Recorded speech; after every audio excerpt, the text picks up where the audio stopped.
केंद्रीय मंत्री मनोहर लाल गुरुवार को हरियाणा दौरे पर पहुंचे, जहां उन्होंने रोहतक पीजीआई का दौरा किया। पीजीआई में केंद्रीय मंत्री मनोहर लाल ने अपने परिचित से मुलाकात की और उनके स्वास्थ्य का हाल जाना। वहीं मीडिया से मुखातिब होते हुए मनोहर लाल ने सीएम नायब सैनी की तारीफ की और सैनी सरकार की योजनाओं की सराहना की, खासकर लाडो लक्ष्मी योजना की, जिसके तहत महिलाओं को हर महीने 2100 रुपए की आर्थिक सहायता दी जा रही है। श्री नायब सिंह सैनी बहुत ही अच्छे प्रकार से और समाज के हित में लोक कल्याणकारी योजनाएं, नई नई योजनाएं ला रहे हैं। विशेष तौर पर जैसे अभी जो हमारी योजना आई है महिलाओं के लिए, लाडो लक्ष्मी योजना, जिसके अंदर 21 रुपया मासिक ऐसी हमारी महिलाओं को, बहनों को मिलेगा जिनकी आयु 23 वर्ष या इससे ऊपर है। तो ये एक बहुत ही अच्छी एक योजना और उसका रजिस्ट्रेशन चल रहा है। 1 नवंबर से वो पैसे सब लोगों को मिलने शुरू हो जाएंगे। अन्य भी बहुत सी योजनाएं किसानों के हित में, युवकों के हित में, तरह तरह की योजनाएं जो बना करके वो ले करके आ रहे हैं और जनता में एक अच्छा एक संदेश और मैसेज इस समय दिया है। मीडिया को संबोधित करते हुए मनोहर लाल ने आईपीएस पूरन के खुदकुशी मामले पर भी अपनी प्रतिक्रिया दी और निष्पक्ष जांच की बात कही। मनोहर लाल ने बताया कि प्रदेश सरकार पूरी संवेदनशीलता के साथ इस मामले की जांच कर रही है और जांच में जो भी दोषी पाए जाएंगे उनके खिलाफ सख्त कार्रवाई की जाएगी।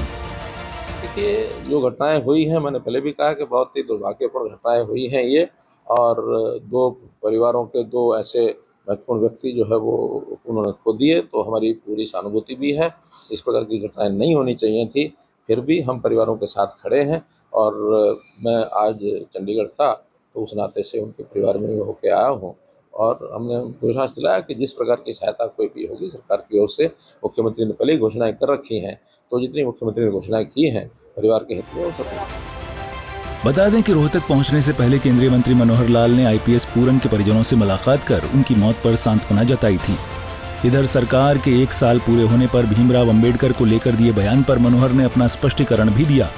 मनोहर लाल ने बताया कि भीमराव अंबेडकर को लेकर दिए गए उनके बयान को तोड़ मरोड़ कर पेश किया गया। उसने गलत बात नहीं की है, लेकिन विपक्ष के लोग जो होते हैं उसमें न कोई मीन फेंक निकालते रहते हैं। बाबा साहब अम्बेडकर हमारे बहुत ही आदरणीय महापुरुष हैं और संविधान जो है वास्तव में तो निर्माता के रूप में बाबा साहब अम्बेडकर ही हैं। बाबा साहब अम्बेडकर के बिना संविधान का तो कोई प्रश्न ही पैदा नहीं होता। और उसमें से जब उसको विषय को इस ढंग से घुमाया गया कि इन्होंने तो केवल ये कहा है, उनको श्रेय दिया गया है, और ये भाई आखिर तो ये सारा इतिहास सब हमको मालूम है कि बाबा साहब अम्बेडकर ही उस संविधान को समर्पित करने वाले, देश को, देश की जनता को देने वाले वही थे। वही हमारे हमेशा सब हम जानते हैं कि देश के संविधान के निर्माता बाबा साहब अम्बेडकर हैं। इसको जोड़ तोड़ मरोड़ कर करके इसको, मेरे बयान को अगर डाला जाता तो ये बिल्कुल उचित नहीं है और इसको देश की जनता बिल्कुल बर्दाश्त भी नहीं करेगी। हम कई बार बार कह चुके हैं, पार्लियामेंट के पटल पर भी कहा है, सारे देश में भी कहा है सब नेताओं ने, कि ये तो केवल संविधान को लेकर के कांग्रेस के लोग उसकी खिल्ली उड़ाते रहे, मजाक उड़ाते रहे। हमने वास्तव में संविधान के प्रति अपनी श्रद्धा दिखाई है और संविधान से ही सारी चीज़ें चलाई हैं। इन्होंने संविधान को कितना तोड़ा मरोड़ा है ये इतिहास बताता है, चाहे वो इंदिरा गांधी का समय हो, चाहे उससे पहले का समय हो।